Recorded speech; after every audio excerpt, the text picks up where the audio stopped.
नमस्कार भाई दोस्तों। आज पहली बार सूरज को पश्चिम में उगते हुए देखा हमने। सूरज पश्चिम से उगया था आज। पहली बार 11 साल में एक बंदे ने सच बोला। उस बंदे के साथ साथ चेली चपाटियों ने भी सच बोलना शुरू कर दिया।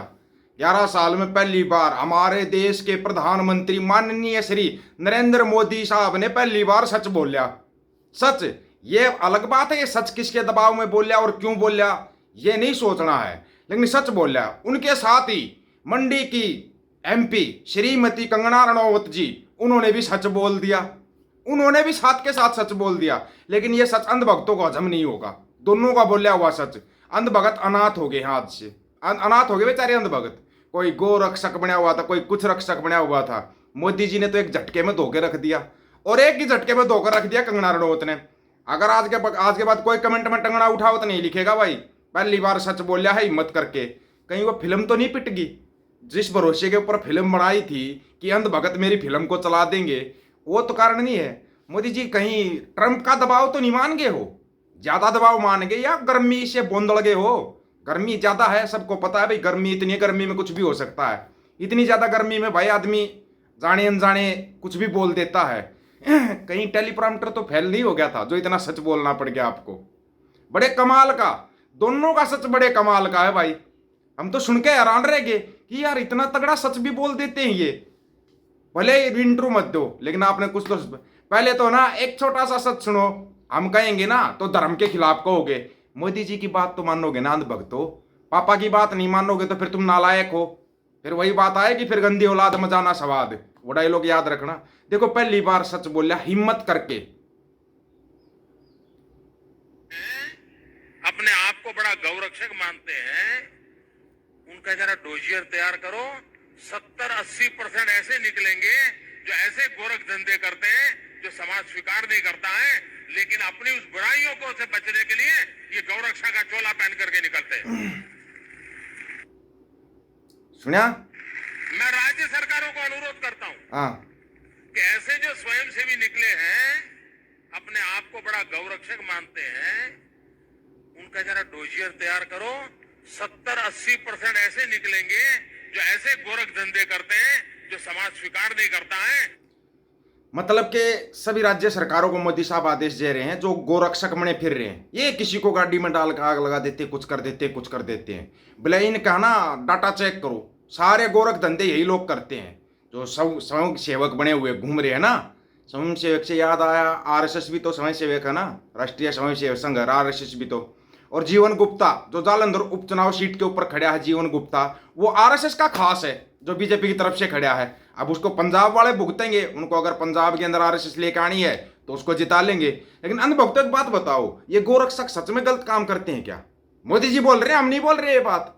अब ये वीडियो है अपने पास तो मोदी जी खुद बोल रहे हैं। बोले इन गोरक्षकों का चेक करो जो ये गोरक्षक बने फिरते हैं। फिर तो इसका मतलब तो ये जितने गलत काम होते हैं, कोई पाखंड का चोला ओढ़ के बैठा हुआ है, कोई कुछ बन के बैठा हुआ, सभी पाखंडी है।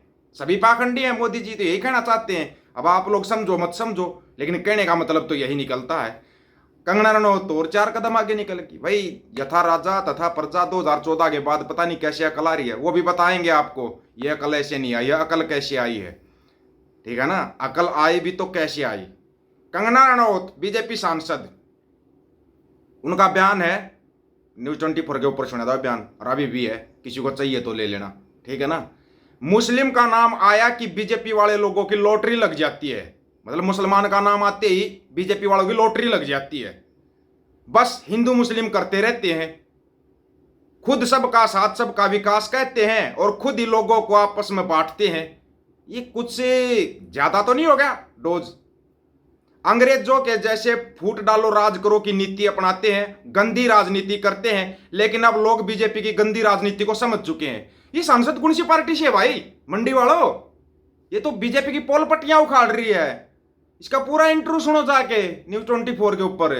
ये क्या बोलने लगी? ज्यादा तो नहीं हो गया? कहीं कोई चिट्टा चाटा या कोई पैग ज्यादा हो गया हो सकता है भाई। देखो, या गर्मी सेदगी हो, है रूह अफ़ज़ा पीना या ग्लूकोन डी पीना, रूह अफ़ज़ा नहीं ग्लूकोन डी पीना, ज्यादा से ज्यादा ग्लूकोन डी का प्रयोग करो, दोनों के दोनों। ये तो ज्यादा हो गया। या फिर गोबर की मात्रा कम होगी, कहीं से कम होगी। ऐसे तो अंधभगत परेशान हो जाएंगे। अंधभक्तों की बुआ ऐसे बोल लेगी, पापा ऐसे बोल लेंगे, तो अंधभगत कहाँ जाएंगे? ये तो अंधभक्तों की दुकान बंद होने का टाइम आ गया। बीजेपी सच में इतनी गंदी राजनीति करती है क्या जितनी कंगना रनौत करी है? देखो भाई, हम तो इसके विचारों से सहमत है, क्योंकि इसी ने हमारे को बताया था कि आजादी 2014 में मिली थी। 2013 में लोग हमने देखे हैं, 2013 में लोग केले के पत्ते लपेट कर झिंगालाला हुर करते थे, उनको कुछ पता ही नहीं था। फिर 2014 में एक संघर्षशील इंसान आया, उसने आजादी दिलाई। उसके बाद हमारे को आजादी मिली, तब जाके हमारे को पता लगा हम भी आजाद हैं। 2014 तो हम गुलाम थे, पत्थर रगड़ रगड़ के आग जलाते थे। खबरदार है, जो किसी ने बोला तो 2014 से पहले हम सोशल मीडिया चलाते थे। ना ना ना ना, थे नहीं, गुलाम देश था, पूरे का पूरा देश गुलाम था। बड़ी कमाल की बात है, अब इन लोगों को समझ में नहीं आ रही। जब अगर तुम इसकी इस बात को मान सकते हो आजादी 2014 में मिली, तो ये बात भी मान लो बीजेपी सबसे गंदी राजनीति करती है। अगर मोदी जी की तुम इस बात को मान ले तो अच्छे दिन आएंगे, भले ही कच्छे भी फट जाएंगे, लेकिन अच्छे दिन आएंगे।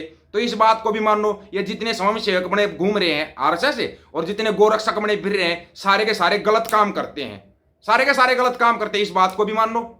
अगर मानना पड़ेगा तो हर एक बात को मानना पड़ेगा, ये थोड़ा ही ना एक बात को अपने सहूलियत के हिसाब से बातों को मानोगे। हम तो उस दिन से कहते आ रहे थे सारे गलत काम करते हैं, बीजेपी गलत राजनीति कर रही है।